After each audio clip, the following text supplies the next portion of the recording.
Assalamualaikum warahmatullahi wabarakatuh. Imam Ahmad bin Hanbal radhiyallahu an merupakan salah satu dari murid Imam Syafi'i. Beliau juga dikenal sebagai Imam Hambali. Di masa akhir hidup beliau pernah bercerita, suatu ketika saya sudah berusia tua, saya tidak tahu kenapa ingin sekali menuju ke salah satu kota di Irak.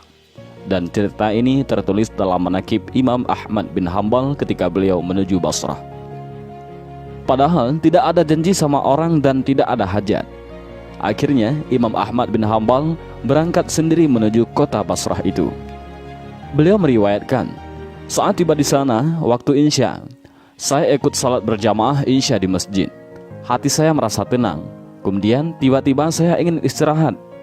Selepas salat dan jamaah pun bubar, Imam Ahmad ingin tidur di masjid. Tiba-tiba sang marbot masjid datang untuk menemui Imam Ahmad sambil bertanya, "Kenapa Syekh mau menginap di sini?" Marbot masjid itu tidak mengetahui kalau beliau adalah Imam Ahmad, dan Imam Ahmad pun tidak memperkenalkan siapa dirinya. Di Irak, semua orang kenal siapa Imam Ahmad, seorang ulama besar dan ahli hadis. Beliau hafal sejuta hadis, sangat soleh dan zuhud. Ketika itu belum ada teknologi kamera dan media sosial seperti sekarang, sehingga orang tidak tahu wajahnya, hanya saja namanya sudah terkenal. Imam Ahmad bin Hanbal radhiyallahu an berkata, "Saya ingin istirahat, saya musafir." Kemudian marbot itu berkata, tidak boleh tidur di masjid." Imam Ahmad bin Hanbal melanjutkan ceritanya, "Saya didorong-dorong oleh orang itu, disuruh keluar dari masjid. Setelah keluar masjid, maka dikuncilah pintu masjid. Lalu saya ingin tidur di teras masjid. Ketika sudah berbaring di teras masjid, marbotnya datang lagi, marah-marah kepada Imam Ahmad. "Mau ngapain lagi Syekh?" tanya marbot masjid itu. "Mau tidur, saya musafir," jawab Imam Ahmad. Lalu marbot itu berkata, "Di dalam masjid tidak boleh tidur, di teras masjid juga tidak boleh." Imam Ahmad pun diusir. Imam Ahmad bercerita lagi, "Saya didorong-dorong sampai ke jalan. Di samping masjid ada penjual roti, yaitu rumah kecil sekaligus untuk membuat dan menjual roti. Penjual roti ini sedang mengolah adonan roti. Sambil melihat kejadian Imam Ahmad didorong-dorong oleh marbot tadi, sang Imam Ahmad sampai di jalanan. Penjual roti itu memanggil dari jauh, 'Mari Syekh, Anda boleh menginap di tempat saya. Saya punya tempat meskipun kecil.' 'Baik,' kata Imam Ahmad. Imam Ahmad pun masuk ke rumahnya, duduk di belakang penjual roti yang sedang membuat roti itu. Dengan tidak memperkenalkan siapa dirinya, hanya bilang sebagai musafir. Penjual roti ini punya perilaku yang bisa dibilang unik. Kalau Imam Ahmad mengajak berbicara, maka ia menjawab.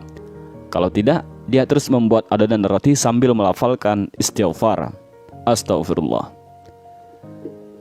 Ketika meletakkan garam mengucap istighfar, memecahkan telur juga dengan istighfar, mencampurkan gandum mengucap lagi istighfar, selalu mengucapkan istighfar. Imam Ahmad memperhatikan terus. Lalu Imam Ahmad bertanya, "Sudah berapa lama kamu lakukan ini?" Orang itu menjawab, "Sudah lama sekali wahai Syekh. Saya menjual roti sudah 30 tahun. Jadi semenjak itu saya lakukan perbuatan ini." Imam Ahmad bertanya, "Apa hasil dari perbuatan ini?" Orang itu menjawab, "Berkah wasilah istighfar, tiada hajat yang saya minta kecuali pasti dikabulkan Allah. Semua yang saya minta, Allah langsung kabulkan." Nabi SAW juga bersabda, "Siapa yang menjaga istighfar, maka Allah akan menjadikan jalan keluar baginya dari semua masalah, dan Allah akan berikan rezeki dari jalan yang tak disangka-sangkanya." Lalu orang itu melanjutkan, "Semua dikabulkan Allah kecuali satu. Masih satu yang belum Allah kabulkan." Imam Ahmad penasaran dan kemudian beliau bertanya, "Apa itu?" Penjual roti itu menjawab, "Saya minta kepada Allah supaya dipertemukan dengan Imam Ahmad bin Hanbal." Sejurus kemudian Imam Ahmad bin Hanbal bertakbir, "Allahu Akbar. Allah telah mendatangkan saya jauh dari Baghdad pergi ke Basrah dan bahkan sampai didorong-dorong oleh marbot masjid itu sampai ke jalanan karena istighfarmu."